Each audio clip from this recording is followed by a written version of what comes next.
Bueno, pues ahora vamos a recibir a 7 chicos que son nada más y nada menos que los ganadores del European Cyber Security Challenge. Y además vamos a tener tanto a Raúl como a Antonio para entrevistarles. Nos van a contar cómo fue el concurso, cómo se prepararon para ese concurso, para la competición y en sí cómo fue la misma competición. Pero si os parece, antes de nada, vemos un vídeo de cómo fue su preparación.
Español que va a representar a nuestro país en los European Cyber Security Challenge 2016 en Düsseldorf.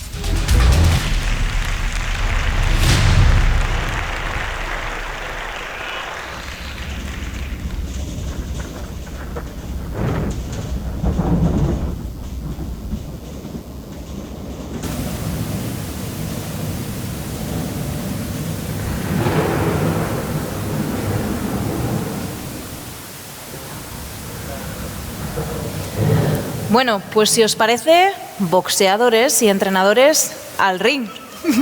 Adelante, fuerte el aplauso para ellos.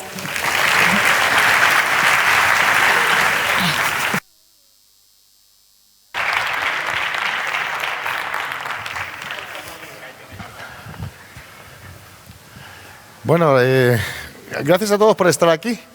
Y esto es el comienzo de una historia bastante bonita, porque estamos hablando del 2016, pero corresponde decir que en el 2015 la Dirección General del INCIBE encomendó a un grupo de gente con un grupo de talentos que son muy buenos técnicamente el generar una selección que fuese capaz de ganar los Juegos Europeos, los Cyber Security Challenge en Europa. En el 2015 fue equipo revelación la selección y este 2016 pues España en su segundo año se ha traído la medalla de oro, el primer lugar para España. Y este es el equipo, ¿verdad, Raúl? Sí. Que ha hecho esa parte. No sé si quieres preguntarles algo de... Sí, bueno, como podéis ver, han trabajado como equipo, ¿vale?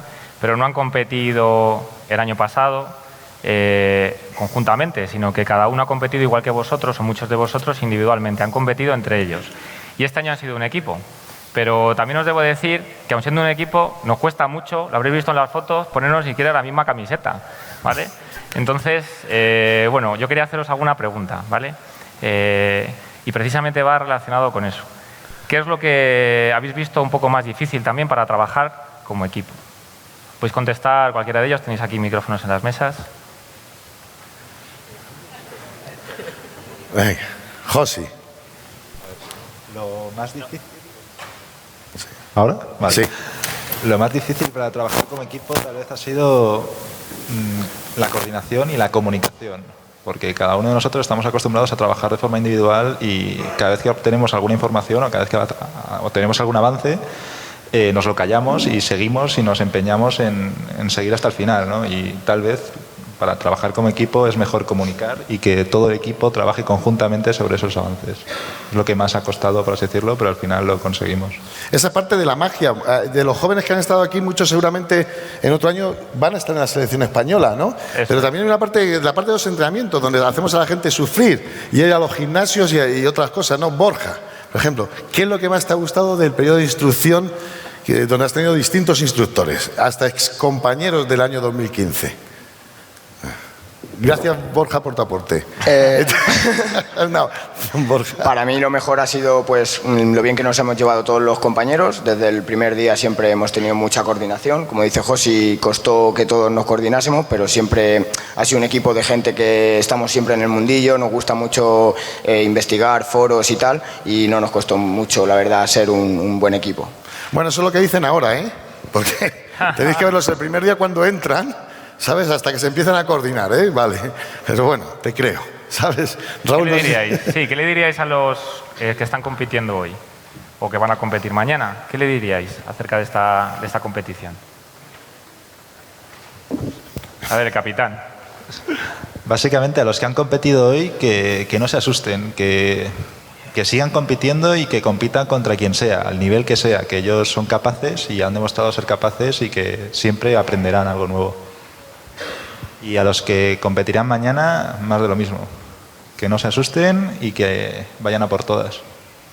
Y bueno, teníamos también una persona que pensábamos que no iba a hacer mucho, que se llama Pablo, el joven que venía de las ¿cómo se llaman? Las Cyber Olympics. Las Cyber Olympics. Pero de verdad, o sea, Pablo fue capaz de integrarse, pero perfectamente en el grupo, y sí me gustaría el día de la competición. ¿Sabes lo que se siente? Cuando esa adrenalina y tal, ¿eh? ¿Qué es lo que más te gustó de estar enfrentándote contra 10 equipos? Pues no lo sé. Sobre todo que yo, por ejemplo, no tenía mucha práctica en esto de los CTFs, no había participado en muchos. Entonces, habíamos hecho, bueno, tanto el Cyber Olympics como este año en las prácticas alguno que otro, pero es verdad que no tiene nada que ver cuando llegas a una competición real, con esa presión, sobre todo estás con los 10 equipos que tienen los 10 mejores hackers de cada país, entonces es algo bastante serio y totalmente, o sea, estresante, desde el minuto 1 continuamente intentando resolver respuestas, meter las flags, conseguir puntos. Luego había muchas veces que por lo que sea no funcionaban bien los marcadores, las pruebas no estaban bien hechas, entonces continuamente había que ir al jurado metiendo presión. Entonces fue desde el minuto 1 presión hasta el final, aunque íbamos ganando bastante, con bastante diferencia, pero bueno, es verdad que es mucha presión y continuamente. ¿Y el peor minuto de la competición? Porque yo creo que hubo alguien que nos adelantó durante un rato. Juan Carlos.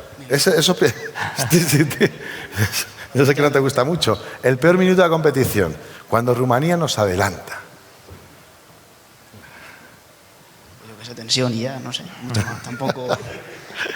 Bueno, pero pensaste, ¿es algo? Vamos a ganar, ¿no?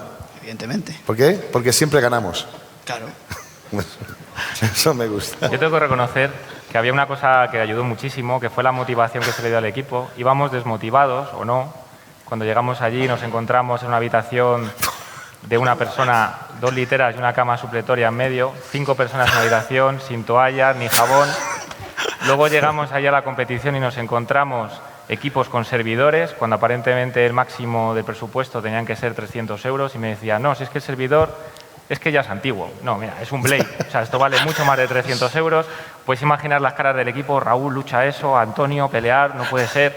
Vamos a la votación y al final se vota a favor de que los que han traído servidor lo mantengan. El equipo estaba hundido, estaba destrozado. Hubo una estrategia muy importante de Antonio, que fue la de animar al equipo gritando a la española, incluso cuando el equipo no había conseguido nada. Y entonces había un segundo objetivo con eso, ¿no? No solo animarles a ellos, sino desanimar al resto de los equipos. Y luego nos lo dijeron por la noche. Que funcionaba. Decían, pues estos españoles, ya había gente que decía, bueno, será bueno quedar el segundo y tercero. No teníamos flags en ese momento, pero se generaba la ansiedad. Sí que es verdad que muchas veces cuando nos llamaban al jurado pensábamos, joder, ¿qué habremos hecho? Porque es que yo, la verdad, yendo con este equipo por allí, no nos fiábamos mucho porque es que son buenos, pero tan buenos que son que dan miedo. Entonces, mi pregunta va a ser, ¿realmente de qué no nos hemos enterado aquí ahora que estamos en público, Antonio y yo, que hayáis hecho? Si habéis hecho algo... No se puede contar. Nos descalifican. Bueno, mejor entonces no hablamos. No, bien. Pero es verdad que ha comentado Raúl que ellos llevan, la gente iba con sus blades para cracking the password. ¿Sabéis cómo ellos son? Los de arriba del norte se estructuran demasiado la cabeza. El español es bueno en una cosa, en resolver siempre sí o sí, al final. ¿Sabes? Pero Adrián, ¿qué arma secreta disponíamos nosotros? Cuando ese arma secreta sale, ¿sabes? Europa tiembla. La libreta de Daniel, claramente. La libreta de Daniel. ¿Qué es la libreta de Daniel? Que igual la gente no sabe cuál es la libreta de Daniel. No sabéis lo que es la libreta de Daniel. Sí, Daniel es un tipo que es capaz de una libreta con un lapicero, ¿sabes? Hacer la misma labor que un servidor de cracking, ¿sabes? Es algo... Entonces, cuando Daniel saca su libreta, Europa tiembla, ¿sabes? Pero yo quiero una pregunta para Daniel. Daniel, ¿qué es lo mejor que viviste? ¿Lo que más te gustó? Lo que más me gustó, pues... todo en general, no hay nada que me haya gustado más ni menos. La competición, los entrenamientos, bueno, la competición, todo. Claro, todo lo relativo a la competición. Lo que menos me gustó, la habitación del hotel.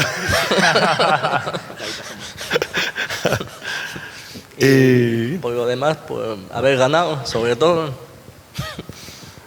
Sí, porque es un orgullo, de verdad. Hay una cosa que yo siempre... Lo que pasa es que eso lo dije el año pasado. Es una cosa que deberían de hacer es... Siempre las cosas en la vida las haces por ti, por tu familia y por tu país, ¿sabes? Y en este caso se jugó por España.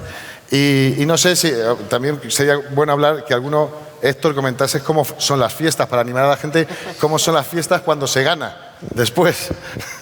Pues aquí esta imagen que se me está dando, no. No, pues la verdad es que muy bien. Al final el equipo español, no solo técnicamente, sino que nos ganamos el respeto por eso mismo, por eso, por España a la fiesta, hombre, y supimos guiar al resto de países para divertirnos todos, incluso el que haya tenido peor resultado. Al final lo importante es conocer a la gente de otros países que tienen los mismos gustos que tú y eso, y nos lo pasamos muy bien. Al final, después de la competición, os lo recomiendo que intentéis ir porque vale la pena. Bueno, y como veis, además nos lo pasamos bien y también hicimos muchísimas cosas. Yo, si os parece, porque parece que, bueno, al final técnicamente no os hemos enseñado nada, habíamos preparado, gente del equipo había preparado una pequeña presentación acerca de algunos de los casos, ejemplos que os podéis encontrar, por ejemplo, el año que viene en esta competición. Y si os parece, Antonio, perfecto, podemos dar paso a dos de los miembros del equipo, ¿vale? Para que se vayan preparando, que son Josi y Dani, y os van a enseñar un poquito técnicamente, ¿vale?, de qué se trataba algunos de los retos que hemos tenido allí. Bueno, yo soy José Ignacio Rojo, él es Daniel Fernández. Vamos a dar una pequeña presentación sobre la competición en sí y un par de ejemplos de retos con los que nos hemos encontrado y una categoría en concreto de puntuación que es la de Paune. Entonces, básicamente el equipo, que ya nos habéis visto. Y bueno, había una serie de categorías que iban puntuando y vamos a diferenciar lo que es el ataque y defensa y Jeopardy logros. Entonces, vale, por una parte teníamos la parte central de lo que era la competición, que era un CTF de ataque y defensa, en donde se puntuaban varias categorías, por ejemplo, disponibilidad, parcheo de código, ataque, defensa, y luego había una categoría especial que era Powness, que era pues hacer algo que supuestamente no se podía hacer, un agujero de la organización. Entonces, en esta parte pues consistía en atacar los servidores de los otros equipos, mientras nosotros teníamos que defender nuestro servidor, para que los demás equipos no lo atacaran, y a su vez parchear el código para tapar las vulnerabilidades. Luego la parte de Jeopardy es un capture de flag como el que se ha dado hoy o el que se va a dar mañana, que son retos de diferentes categorías que hay que ir resolviendo para sumar puntos. Luego está la parte de logros, que lo llamaban achievements, que era básicamente realizar una tarea. Esa tarea era configurar una CA intermedia a partir de una CA que te dan, una entidad de certificación, y desarrollar una pequeña aplicación que gestionaba los permisos en base a los certificados firmados por esa CA. Vale. La arquitectura del CTF consistía, cada equipo tenía un servidor de VMware con máquinas virtuales, una para cada reto. Había 2 servidores en cada uno de los retos, que eran 4. El nuestro, que estaba dentro de nuestra máquina, y otro que era uno del servidor al que no teníamos acceso. El acceso a ese servidor se conseguía mediante un Git para corregir vulnerabilidades, el despliegue se hacía automáticamente, por lo que nosotros solo teníamos acceso root en nuestro propio servidor. Entonces nosotros la estrategia que hicimos fue en el servidor nuestro defensa, todo lo que podíamos. De hecho, reemplazamos el servidor web a cada máquina, tenían un Apache y lo que hicimos fue meter delante un Nginx y de esa manera ver todas las peticiones que llegaban y tener un control sobre todos los ataques que recibíamos. Y por otro lado también el tema del parseo del código y demás, que de esto también nos encargábamos entre todos un poco. Bueno, os voy a presentar un pequeño reto de criptografía con el que nos encontramos. Básicamente nos daban una clave RSA privada, ¿no? Pero nos tapaban, por así decirlo, una gran parte de la clave privada. Entonces, vemos ahí que tenemos acceso a una parte del base 64 y ese base 64 en sí mismo es válido. Por tanto, podemos extraer información de ese base 64 que ahora vamos a desmenuzar para explicar brevemente el reto. Vale, ¿conocéis cómo va el formato de las claves privadas? ¿El formato DER? ¿Les suena de algo? ¿No? ¿Nadie? Bueno, básicamente esta información que vemos ahora en pantalla es el número en formato hexadecimal de lo que hemos visto antes. Es decir, lo que se puede leer que no son asteriscos equivale a esto mismo. Ajá, entonces el formato DER es una especificación para cómo definir los parámetros RSA en una clave privada. Entonces la última parte de la clave privada que teníamos, lo que teníamos es lo que aparece en pantalla, que bueno, si miran cómo funciona el tema de RSA y demás, saben que son unos números primos y demás. Entonces lo que teníamos era el final de Q, que no estaba completo, sino solo el final, pero eso nos ayuda también. Teníamos DP, DQ y QI, que ahora explica Josi de qué se trata. Básicamente tenemos el número, bueno, una pequeña parte final del número Q primo. Tenemos DP, que es el exponente CRT de P. Tenemos el exponente CRT de Q y QI es el coeficiente CRT del inverso de Q. Entonces, CRT significa Chinese Remainder Theorem. Es como encontrar el contrario de la operación de módulo. Y básicamente es una pequeña optimización para poder encontrarlo en un tiempo razonable, ¿no? Entonces, ¿qué necesitamos a partir de esta información? Necesitamos obtener los números primos P y Q que conforman la clave privada. Y para poder llegar a ellos, utilizamos fórmulas matemáticas que definen RSA, que son básicamente las que podemos ver en la parte superior derecha, que desarrolladas son las que están en la parte inferior derecha, que básicamente jugando con ellas tenemos P y Q, apoyándonos de los últimos dígitos que tenemos de Q. Entonces, tenemos un pequeño script en Python que básicamente nos va a ayudar a encontrar estos números. Vale. ¿Nosotros qué hicimos? Hicimos un script de Python que mediante estas fórmulas matemáticas resolvía las ecuaciones y podíamos obtener los números primos originales. Entonces, cabe decir que la función que veis aquí, que dice isPrime, verdaderamente no es una función para chequear que es primo, sino chequear que es un candidato válido para el coeficiente.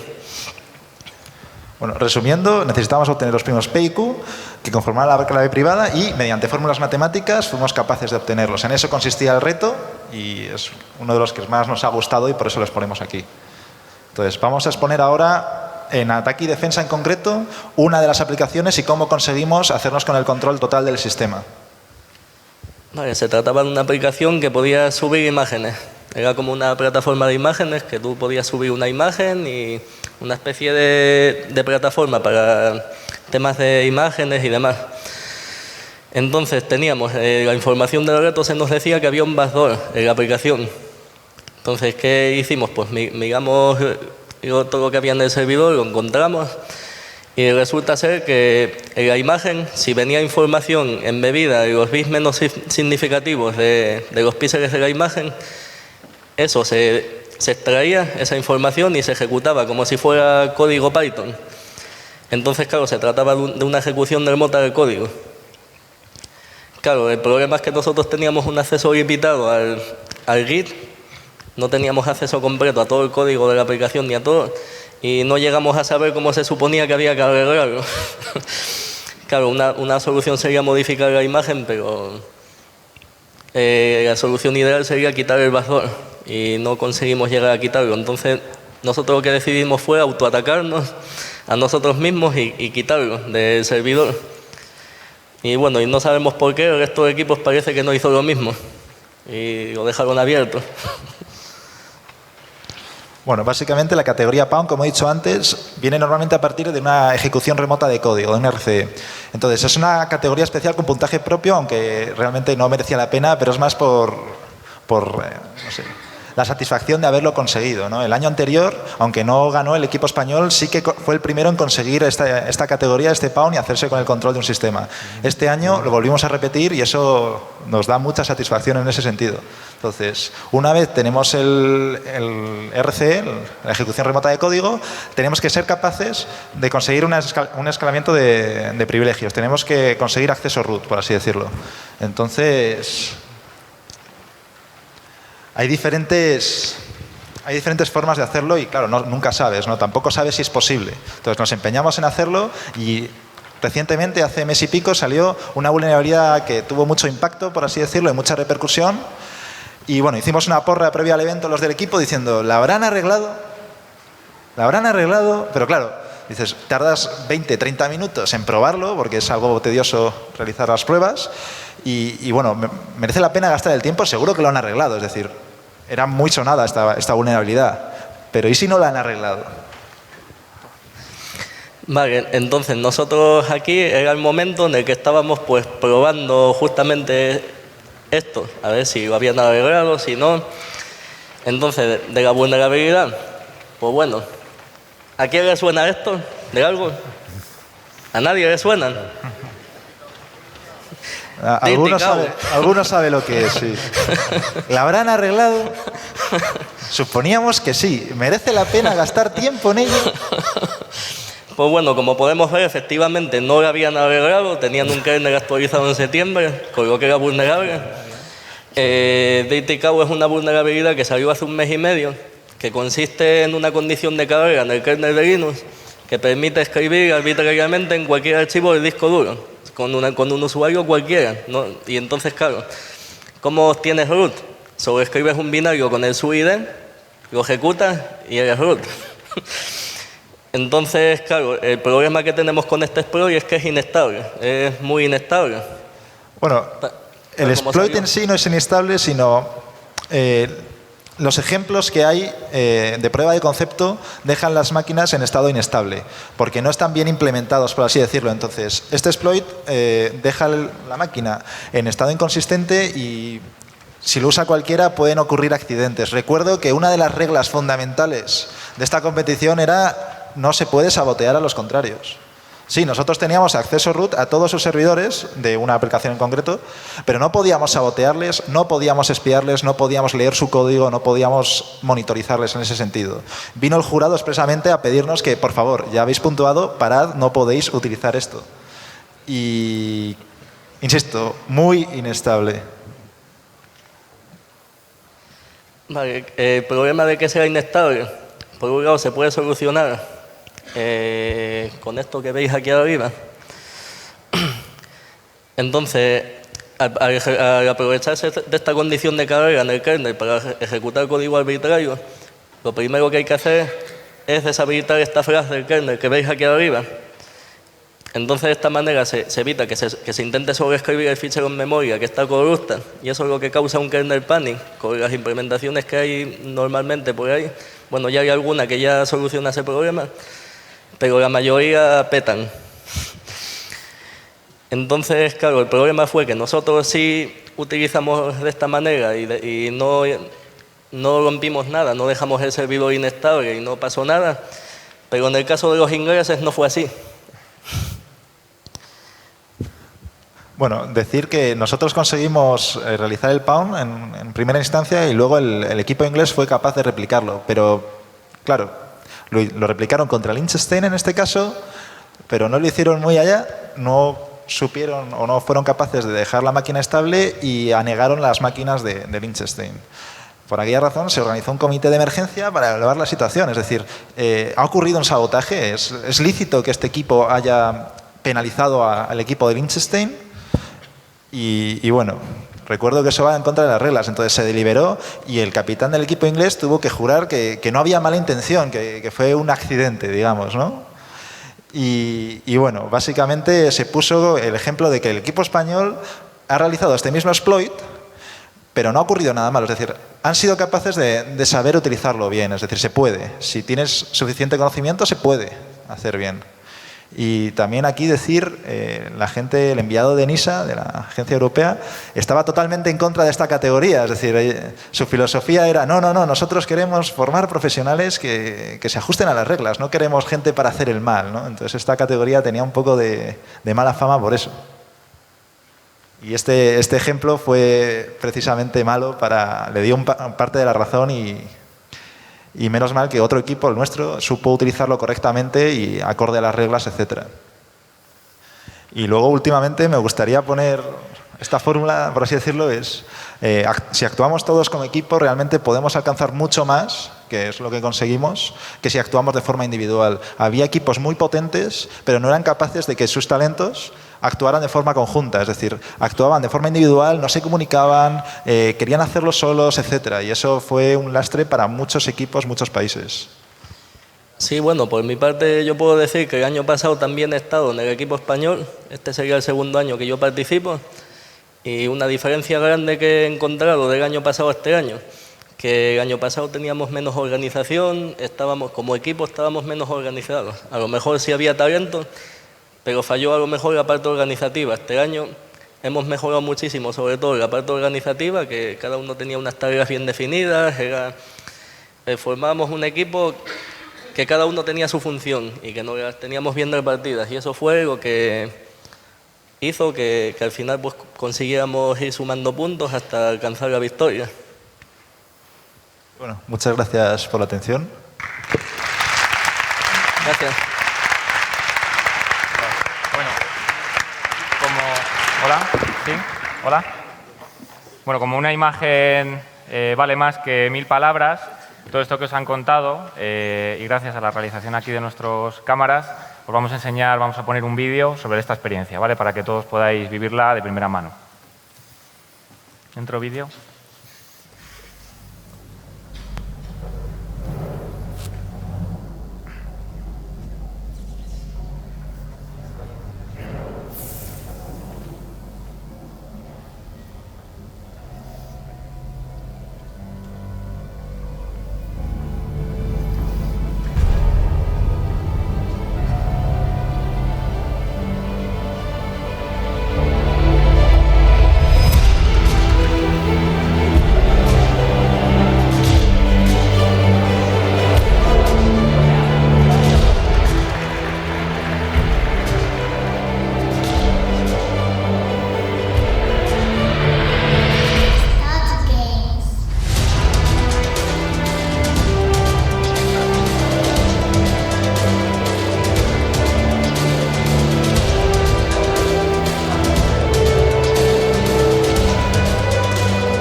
para terminar, bueno, habéis visto que hay más miembros del equipo ahí que aquí, es que no han podido venir, ¿vale? Pablo, Jimeno, Ángel, y además hay mucha gente detrás de esto, no estamos solo nosotros, ¿vale?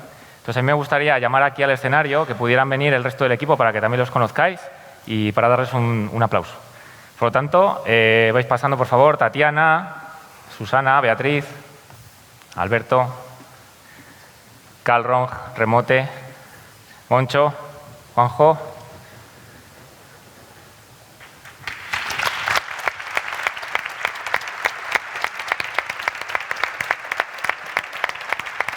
Por de pie. Como veis, hasta nuestras cámaras que hicieron una labor encomiable y nada más. Simplemente deciros que creemos que es una experiencia muy buena, que todos podéis participar en ella, que nos toca el año que viene el reto no solo de intentar no quedar muy atrás, a lo mejor ya ganar es muy difícil, pero también con vuestra ayuda pues intentaremos quedar en una buena posición, pero posiblemente ser vosotros los que estéis en este equipo, ¿vale? Entonces nada, simplemente deciros que el año que viene va a ser en España, nos toca organizarlo y como digo, además del reto de intentar quedar en una buena posición, tenemos el reto de organizarlo. Así que nada más, muchísimas gracias y un aplauso muy fuerte para el resto del equipo.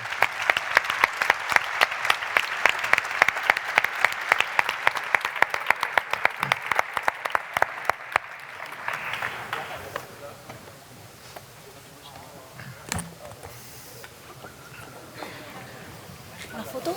Una foto. Vale. Un segundito, Esperamos una foto, que os marchéis muy rápido, una foto de familia habrá que hacer, ¿no? Venga, foto de familia. Alberto, foto de ¿no has familia. subido?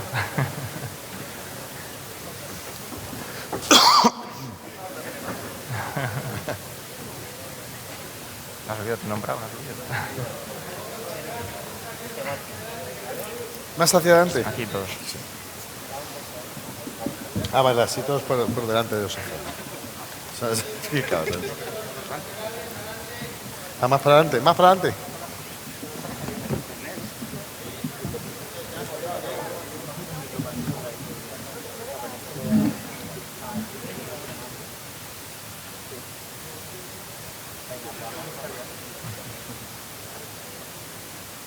Venga, la de 3, patata.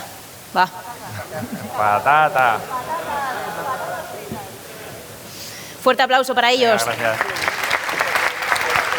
Por el curro.